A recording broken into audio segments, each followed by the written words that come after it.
Le succès et l'échec voyagent toujours ensemble. Ils sont des hôtes permanents de l'homme. Le premier est parfois beaucoup plus humble et discret, au point de ne pas montrer sa présence au début, alors qu'il est le plus nanti des deux pour faire le bonheur de l'homme. Mesdames et messieurs, cette citation provient de mon ouvrage « Un livre dans la voiture ». Et si je l'affectionne particulièrement et que je la partage, c'est parce que cette citation est un condensé des valeurs qui sont les miennes et qui sont la persévérance, l'endurance et la résilience. Je suis Diomandé Melama et je vais vous raconter mon parcours qui m'a amené de la gare routière à l'université.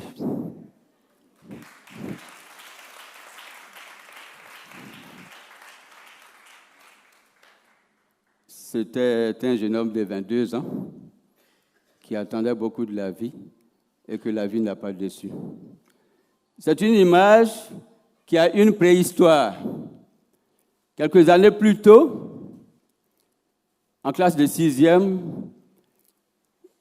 j'avais perdu mon frère aîné, qui était en classe de seconde, et donc j'étais déjà fils aîné. Et quelques années plus tard, je me suis fait renvoyer de l'école en classe de 3e pour mauvais résultats. Et plus tard, je me suis retrouvé chez mon oncle à Gagnoa, où j'ai passé une année scolaire sans aller à l'école. Ensuite, j'ai obtenu le BEPC au cours du soir. Et nanti du BEPC, je suis venu à la capitale, à Abidjan, avec la ferme résolution de passer des concours administratifs. Et finalement, ce fut véritablement une succession d'échecs. Après ces échecs aux différents concours administratifs, je suis encore revenu à Gagnoa, où je me suis retrouvé à la gare, et j'ai conduit cette Peugeot 404 pendant 2 années dans le transport en commun. Je faisais le tronçon Gagnoa-Oumé, Tumodi, Demokroyam, Sokro-Bouaké. Et après ces 2 années passées dans le transport en commun, je suis encore revenu à Abidjan pour passer d'autres concours administratifs. Et finalement, au lieu d'un concours niveau BEPC, j'ai réussi à un concours de niveau CEP. Et je suis devenu chauffeur de l'administration. Je sais que dans la salle, il y a beaucoup de personnalités qui sont venues avec leurs chauffeurs et qui attendent dehors, dans leur voiture. Je ne sais pas si quelqu'un voudrait qu'un jour son fils devienne chauffeur. Je ne sais pas s'il y a une main. Apparemment, je n'en vois pas. Pour ma part, moi, j'étais très heureux de quitter la gare. C'était déjà l'avènement des cars et il n'y avait pas assez de passagers. Et les quelques passagers que j'arrivais à trouver refusaient d'ailleurs de monter dans ma vieille voiture, de peur de ne pas pouvoir arriver à destination. Pour ma part, j'étais également heureux de quitter la gare. En fait, j'allais devenir fonctionnaire. J'entendais toujours les gens répéter ce mot, fonctionnaire. Un mot que je n'appréhendais pas du tout à l'époque. Fonctionnaire. J'entendais les gens dire, il n'y en a pas de petit. Un fonctionnaire est tout simplement un fonctionnaire.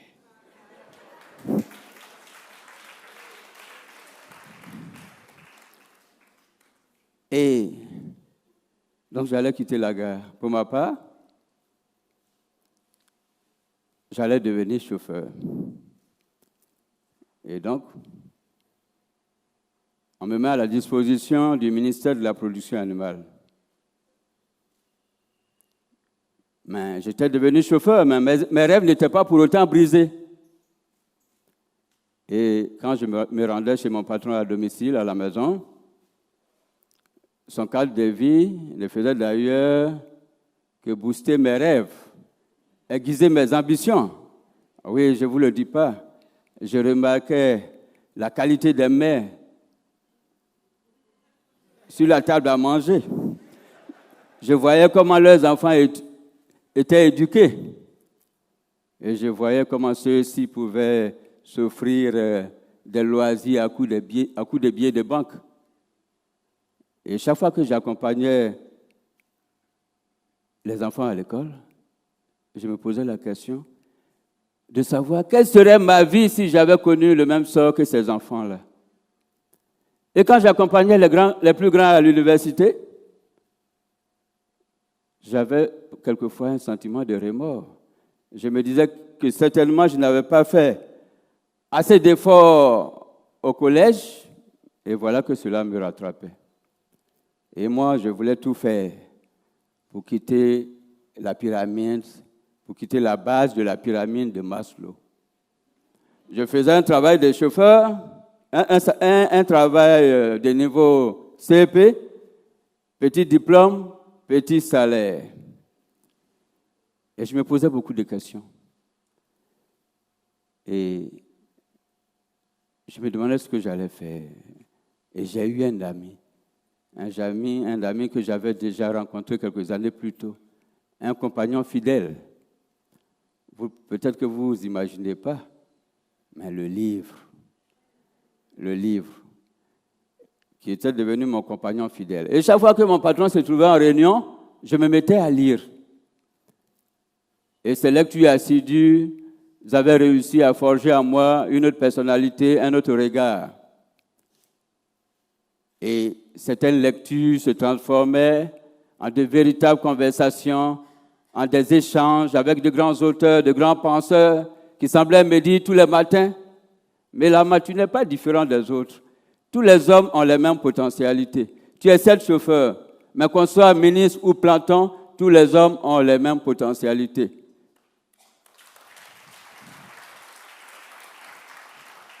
Mais Lama, tu peux réussir avec un effort soutenu. Et je n'ai pas été indifférent à ce message. Et parfois, je me demandais comment est-ce que je ferais pour m'élever. Et un jour, plongé dans mes pensées, j'attendais mon patron dans la voiture. Quand il est monté à l'arrière du véhicule, je voulais mettre le moteur en marche et mon patron m'a demandé d'attendre qu'il attendait un collaborateur. Et sur le coup, je regarde dans le rétroviseur de la voiture et je vois mon patron en train de réajuster sa cravate. Et je me pose la question, quelle est la différence entre le patron et moi? Selon vous, quelle était la différence entre le patron et moi? Et une voix intérieure m'a répondu en disant, l'une des différences entre ton patron et toi, c'est l'instruction, c'est la formation. Il a dû faire des efforts à un certain moment de sa vie. Tu dois t'apprêter à faire des efforts. Je suis allé m'inscrire au cours du soir, suite à la rencontre d'un professeur de français qui avait été épaté par ma capacité de rétention. Et j'ai obtenu le bac à l'âge de 40 ans.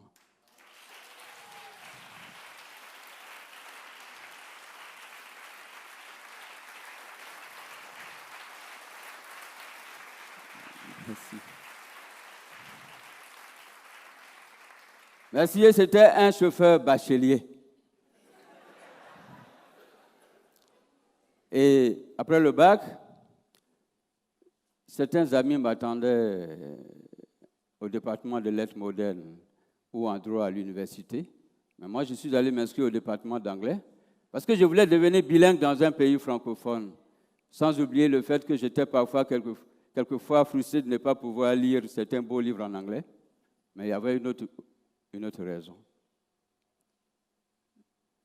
Oui, il était déjà intéressant, il faut le dire, de voir un chauffeur s'exprimant en anglais, alors que certains patrons, par pur complexe, n'osaient pas ouvrir la bouche.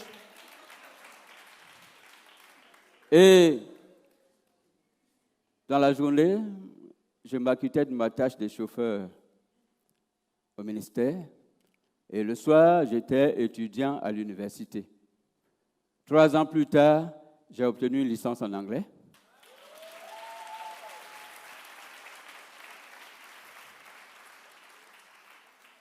Oui, une licence en anglais, en littérature et civilisation américaine.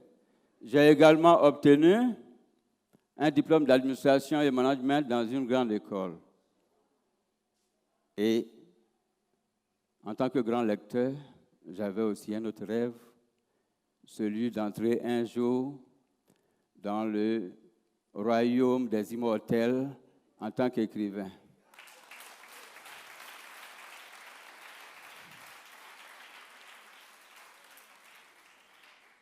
Et l'ouvrage, c'est une grande satisfaction morale. Ce livre est en train de changer des vies, surtout au niveau de la jeune génération. Et depuis 3 ans, l'ouvrage est au programme au Collège Jean Piaget, l'établissement d'application de l'École normale supérieure d'Abidjan.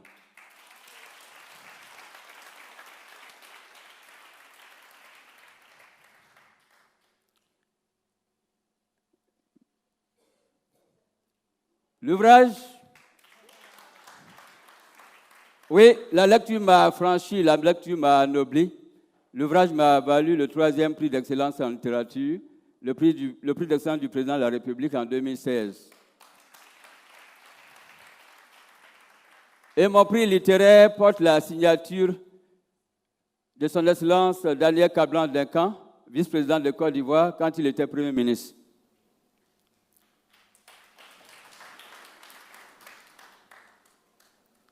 Et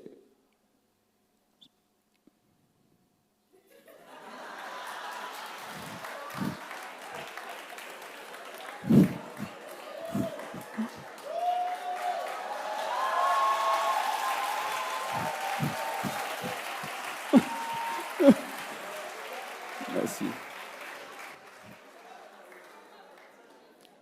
Ici, ce n'est plus le chauffeur. C'est un cadre ivoirien. Ici, c'est à l'aéroport de Dubaï, en partance pour la République populaire de Chine.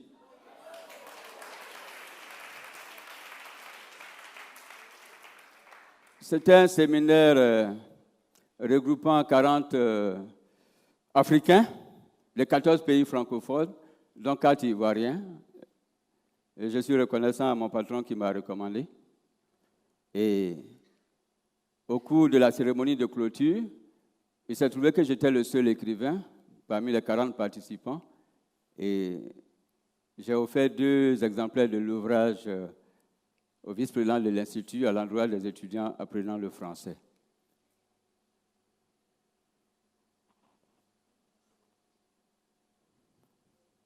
L'échec dans la vie, c'est quand on abandonne. Je pense que le docteur Karaboué l'a dit, tout se passe dans l'esprit. Nos limites, parfois, c'est dans notre esprit. L'homme ne connaît vraiment l'échec dans la vie que quand il abandonne. Beaucoup de personnes n'entreprennent pas par la peur de l'échec, le manque d'estime en soi, le manque de confiance en soi. Il arrive à certains de se rabaisser eux-mêmes et de surdimensionner le mérite des autres, oubliant que nous tous, nous avons des forces, nous avons des talents qui sont cachés et dont nous ignorons quelquefois l'existence. Ici, c'est au Mali, à Ségou, au bord du Djoliba, comme ces arbres qui ont été éprouvés par l'érosion. L'érosion a balayé le sable, mais les arbres résistent. Comme ces arbres, l'être humain sera parfois éprouvé par les coups de la vie. C'est à l'homme d'avoir une certaine endurance et défier la vie. Chacun de vous, nous devrons oser. Nous devrons rêver. Oui, rêvons, il faut rêver. Il faut savoir rêver. Et quand nous rêvons, enveloppons nos rêves d'action. Pour réussir un acte, il ne faut pas l'envelopper de crainte et d'hésitation. Le docteur l'avait dit, la peur. J'ai accompli certains rêves dans ma vie. Pendant des années, chaque fois que j'arrivais à l'université, je rêvais. Quand j'accompagnais souvent mes patrons pendant plus de 20 ans à l'aéroport, je rêvais, je me disais, mais tiens, je vais voyager un jour en tant que cadre ivoirien hors de la Côte d'Ivoire. Et je voudrais que vous aussi. Parce que vous êtes porteurs de talents, de force en vous. Chacun de vous, vous portez des potentialités. Et je voudrais alors que vous aussi, vous vous armez de courage, de volonté, d'espoir, de foi. Dieu m'a permis de réaliser certains de mes rêves. Vous aussi, je ne doute pas que vous pourrez, que vous pouvez et vous devez réaliser certains de vos grands rêves.